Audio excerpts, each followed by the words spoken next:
We all know that feeling, right? When things are murky, kind of uncertain. Yeah. But what if there was something that could not only, illuminate the path forward, but actually transform the terrain itself? That's the powerful idea we're going to unpack today. Sounds interesting. Welcome to the Deep Dive, your shortcut to understanding the information that matters most, leaving you informed and hopefully with a few aha moments along the way. And that brings us to the document you shared, 013, The Power of Illumination.pdf. Right. Our mission for this deep dive is to truly grasp what this illumination signifies within these pages, how it functions, and the real-world impact it can have on individuals, communities, all of that. Okay, so illumination, it definitely conjures up more than just turning on a light. What exactly is it, according to this document? What's the core idea here? Well, the document immediately tells us it's far more than just a mere glimmer. Instead, it's described as a vibrant, active energy. And this energy emerges when a group, specifically the body of Christ in this context, is deeply rooted in knowledge, equipped with strategic insight, Right. and propelled by a strong passion for connecting with those who are, well, lost or disconnected. It's presented as nothing less than the light of truth, of wisdom, of revelation, and transformation. Big stuff. Right, so it's this dynamic combination, Yeah. knowledge, strategy, passion. Now, the document makes a bold claim. This illumination can reshape hearts and even entire societies. How does it actually do that? What's the mechanism? What's fascinating here is the historical parallel the document draws. Oh, yeah. It points straight to the Renaissance, that rebirth of knowledge and creativity, after the Middle Ages. Okay, yeah. The argument is that this period was fueled by an illumination of minds, leading to groundbreaking discoveries and really a fundamental shift in human potential. It suggests that this kind of awakening, both intellectual and spiritual, acts as a potent catalyst. It drives both personal and widespread societal change. So like striking a match in a dark room, that single flame spreading out. Exactly.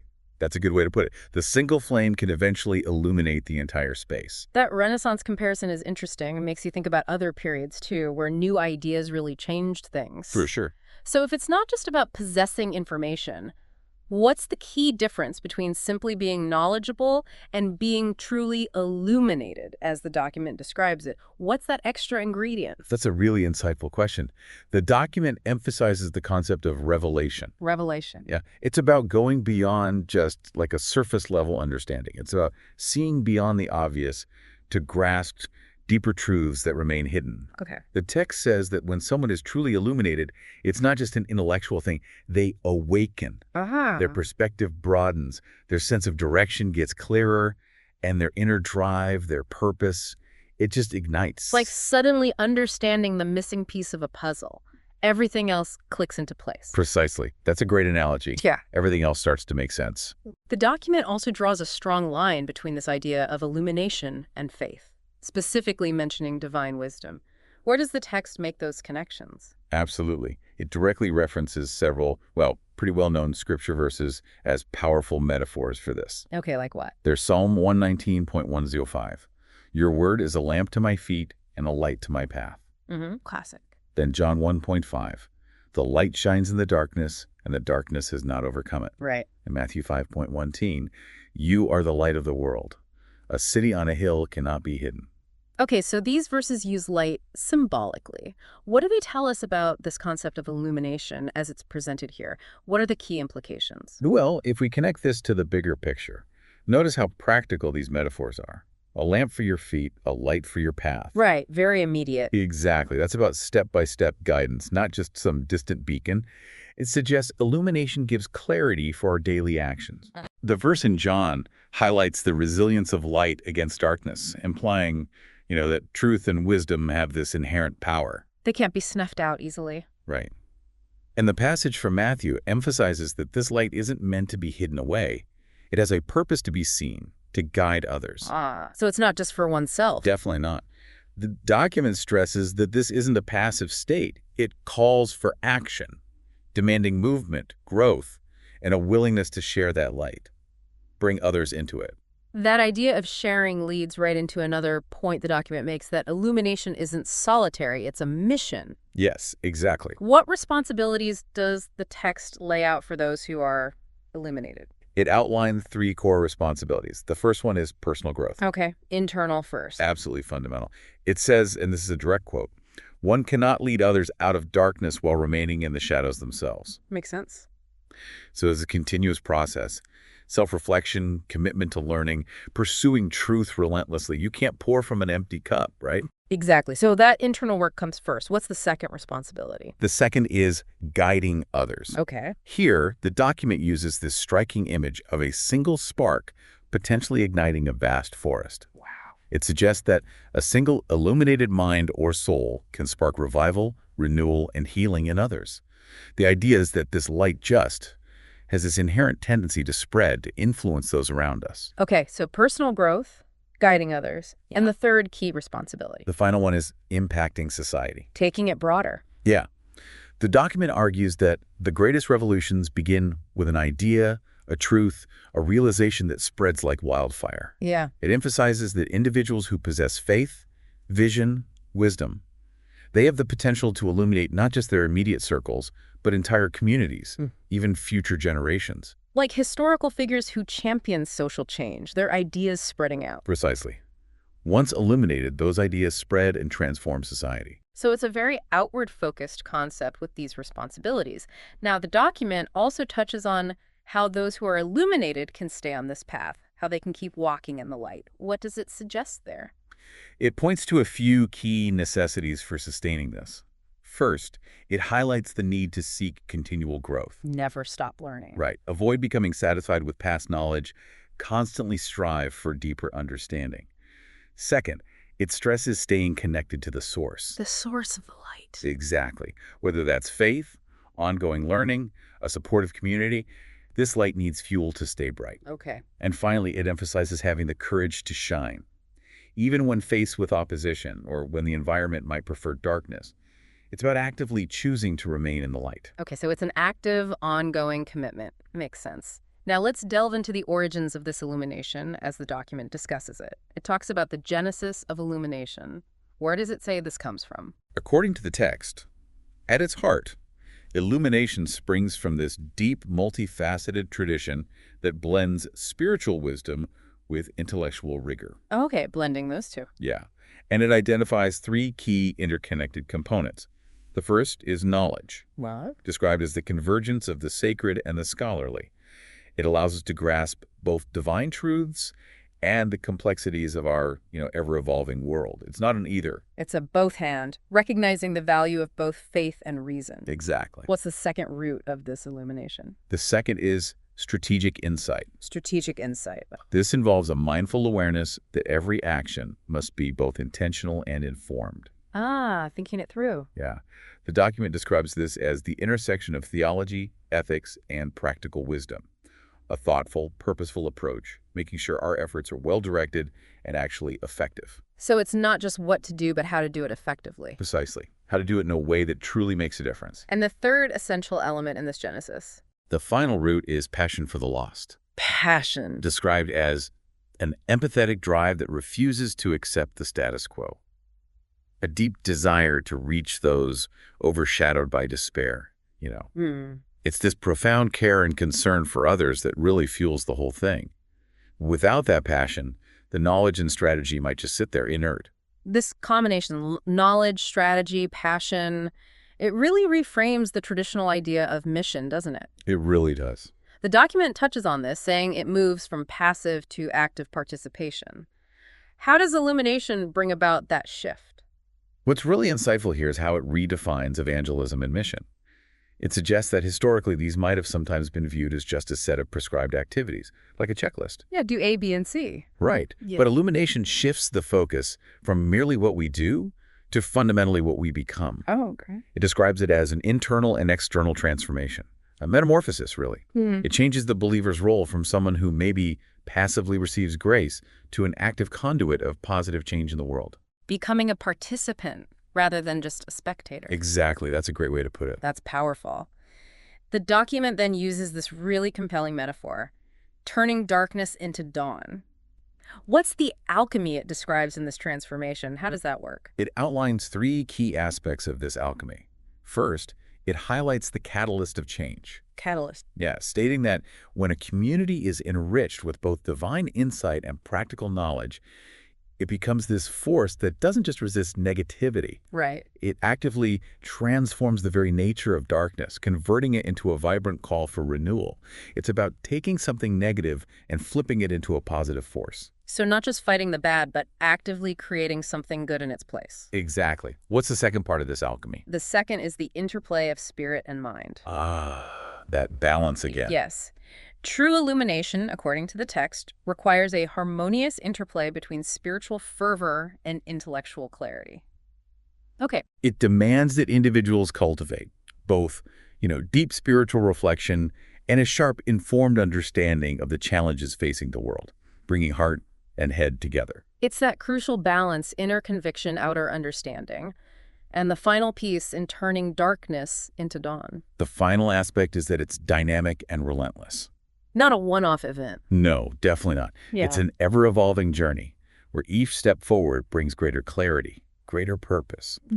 The document likens it to a river that carves through the bedrock of despair to create channels of hope. Wow, like constant, persistent effort reshaping the landscape. Exactly, an ongoing effort. That gives you a real sense of momentum. Now, the document moves beyond the symbolic, right? It talks about the real-world impact. Yes, it gets practical. What kind of tangible effects does it point to in communities, for individuals? It highlights several key areas. Firstly, community transformation, where individuals imbued with this light come together, create communities that radiate hope and practical wisdom. They serve as sanctuaries, offering refuge and guidance in tumultuous times. Like community centers or faith groups providing real support. Exactly that. Hubs of positive influence and practical help. Got it. What's another area where this impact is felt? Another key impact is empowerment through knowledge. Okay. The document asserts that with a solid foundation of knowledge, individuals are empowered. They can address not just spiritual issues, but also social and economic challenges in their communities. So they become leaders. Yeah, they become leaders who inspire change, advocating for justice, compassion, and unity. It's about equipping people to help themselves and others effectively. And finally, what's the third key way this illumination shows up in the real world? The third area is bridging divides. Bringing people together. Right. Illumination, the text says, has the power to bridge gaps between diverse groups. It fosters understanding, empathy, enables communities to move past differences and collaborate, work together on common goals. Finding common ground, working together practically. That's the idea. So it fosters connection and unity. Now, the document introduces this really intriguing perspective, describing knowledge as a cartographic light, mapping the human soul. Yeah, that's a fascinating metaphor. What exactly does that mean, mapping the soul? This is a really insightful way to think about it. The document explains that viewing knowledge as this cartographic light means understanding how it charts the vast and intricate terrain of the human condition. Okay, the whole human experience. Exactly. And it's not just theology. It's holistic. It brings in sociology, anthropology, political science, psychology, all of it. Wow. It's about creating this multidimensional, constantly updated map of our shared human experience, our motivations, struggles, cultures, everything. Okay, so understanding the complexities of being human in all these different facets, why is this map so crucial for understanding something like the core message of faith, according to the document? Well, if we connect this to the bigger picture, the document argues the message doesn't exist in a vacuum, right? Right. It meets people where they are. Within their unique cultural narratives, shaped by their history, their experiences, influenced by deeply held beliefs. Without a solid understanding of these contexts, even the best intentions, well, they can fall flat. Efforts can be misunderstood or just ineffective. So knowing the map is strategic. It becomes a strategic necessity. To ensure our actions are respectful, relevant, actually helpful, it's like trying to navigate a new city without a map. You might get somewhere, but you'll likely get lost or take a really inefficient route. That makes sense. The document then brings up William Carey, often called the father of modern missions, as an example of this. Exactly. William Carey is highlighted precisely because he was so committed to understanding the local languages, the customs of the communities he served in India. Okay. The document points out this wasn't just, being polite. It was a fundamental strategic imperative for him. Ah. By immersing himself in the cultural fabric, Carey could communicate effectively translate scripture accurately, make sure the message actually resonated with people locally. So he understood the map. He understood the map.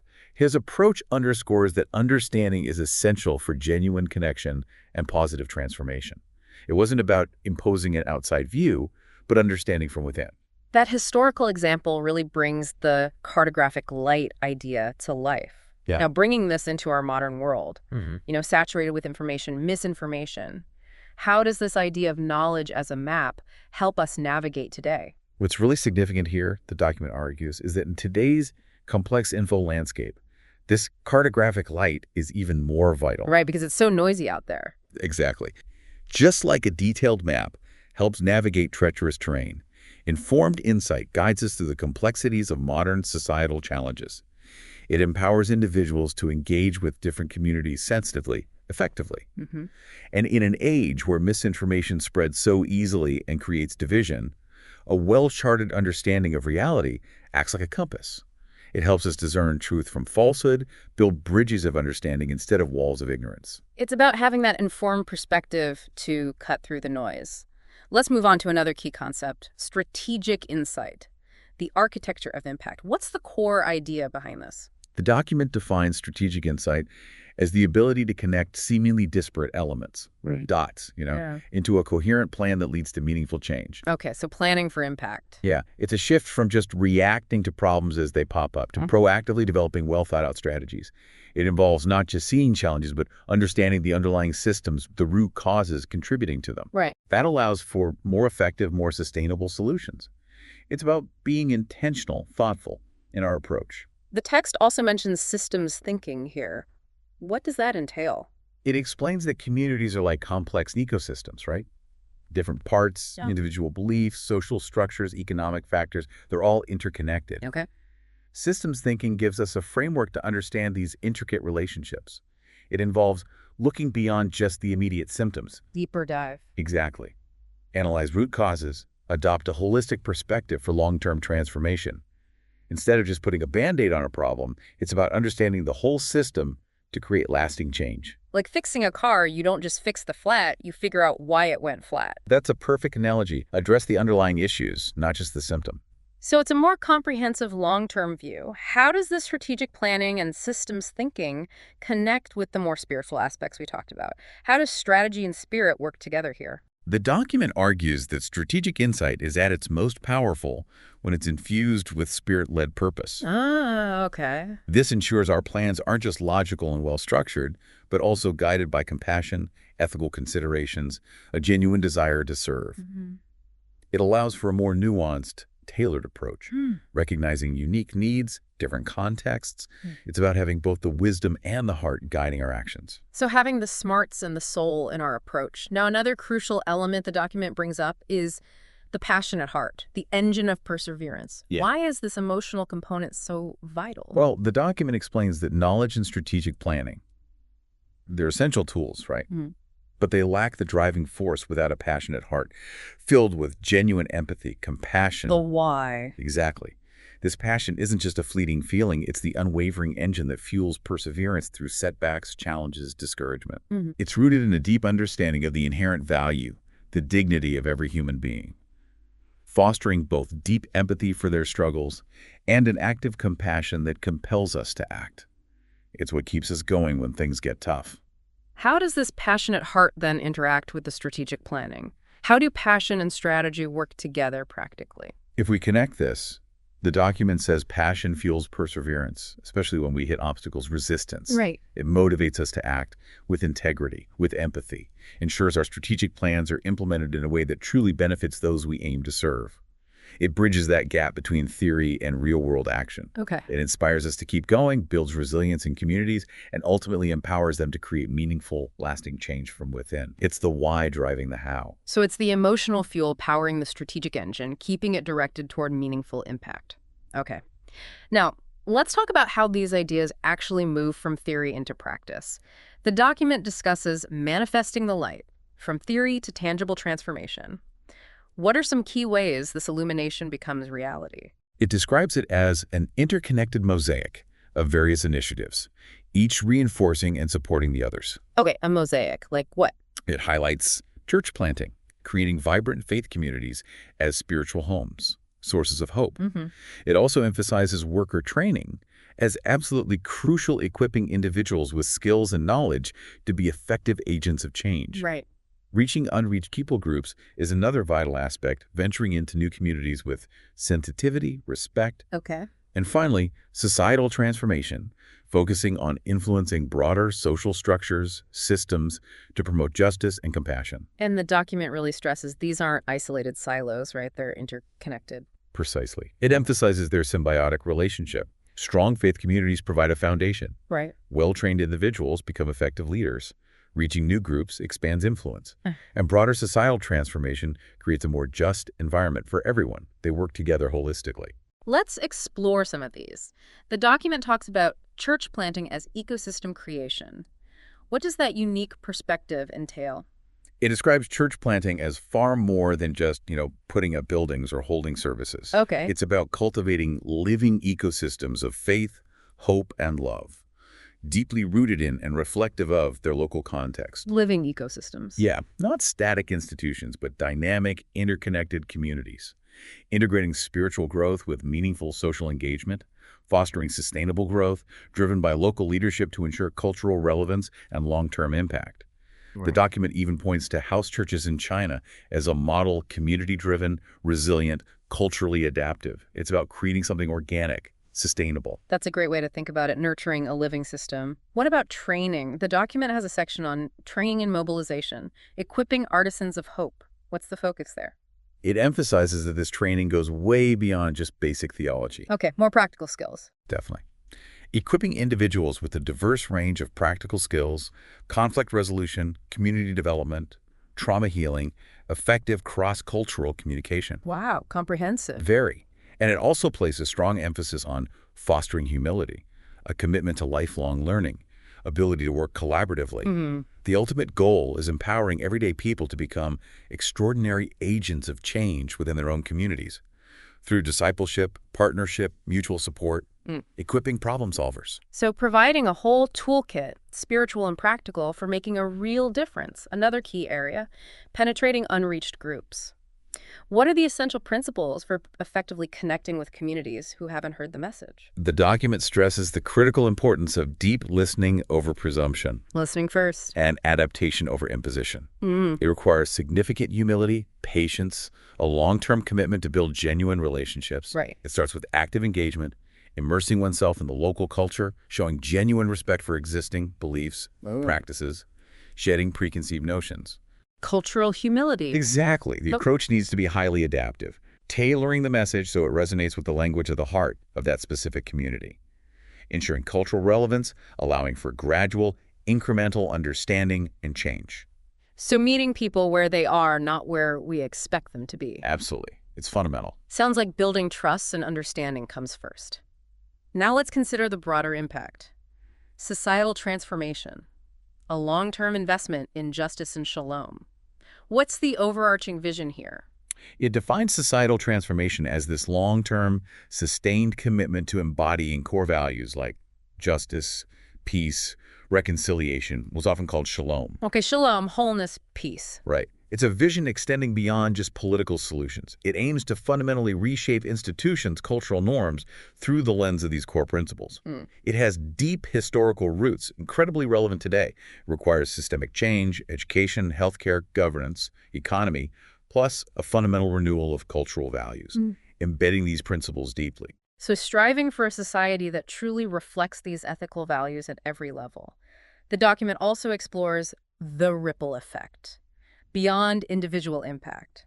How does this positive influence spread outward? It explains how personal transformation naturally leads to broader communal renewal through this interconnected web of influence, starting in families, extending to local communities. Okay. This ripple effect is then amplified by intentional, strategic actions, mentorship, community projects, advocacy for just policies, Right. eventually leading to more significant cultural, even institutional shifts. Individual sparks collectively igniting a larger flame. That's a great image for it, yes. And the document also emphasizes the inner strength needed, spiritual resilience, building inner fortresses. What does it mean to cultivate this? It describes spiritual resilience as the inner transformation, empowering individuals to navigate struggles, overcome adversity, discover their purpose.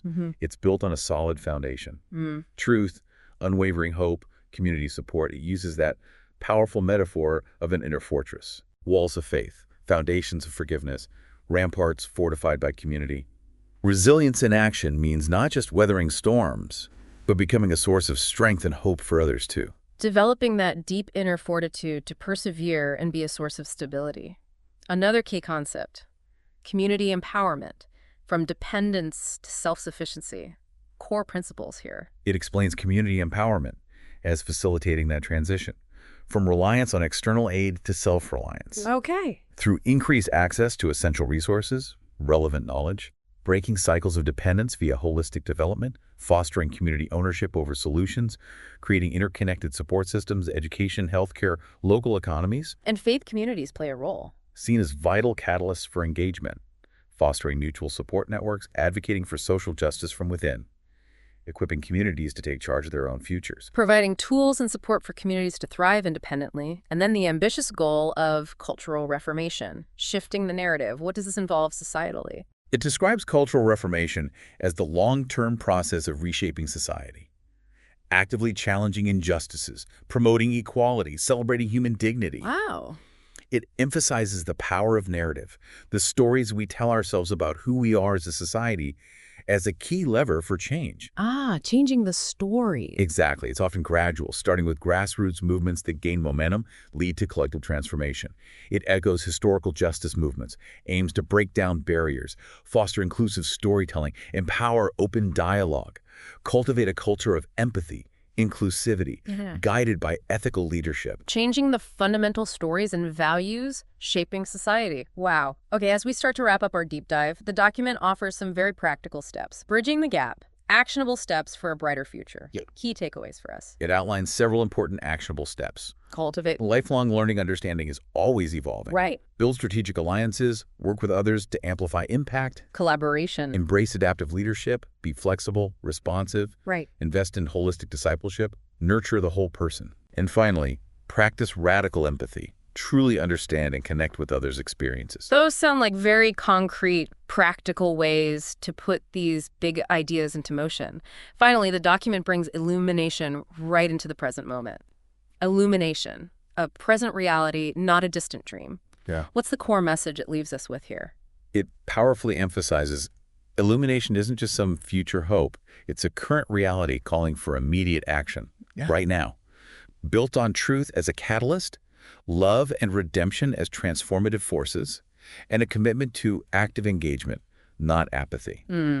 Reminds us it has deep historical roots, potential for significant societal impact, cultural reformation, institutional renewal. The practical steps it reiterates: embrace a transformative mindset, be a source of light in our communities, adopt adaptive leadership, practice radical empathy, all starting now. And the document concludes with a really compelling thought in its final section, the unstoppable momentum of light. What's the ultimate message it wants to leave us with?